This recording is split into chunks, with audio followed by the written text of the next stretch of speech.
nimi on Terje Jaksen ja olen ehitustehnoloogia valdkonna ehitusviimistluse juhtõpetaja. Miks valida ehitustehnoloogia? Kui sulle meeldib teha midagi oma kätega ja näha oma töö tulemust, siis ehitustehnoloogia eriala on väga hea valik.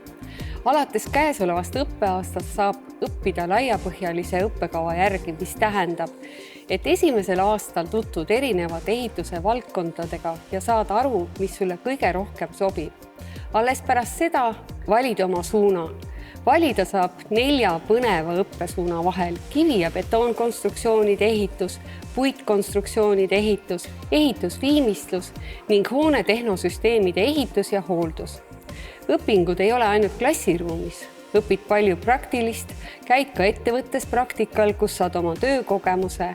See on äge eriala, sest head ehitajad on alati tööturul väga hinnatud. Pärast lõpetamist saad minna tööle, alustada oma ettevõttega või jätkata õpinguid. Kui tahad teha tööd, mille tulemus jääb päriselt alles, siis ehitustehnoloogia on eriala, millega ehitad nii maju kui ka oma tulevikku.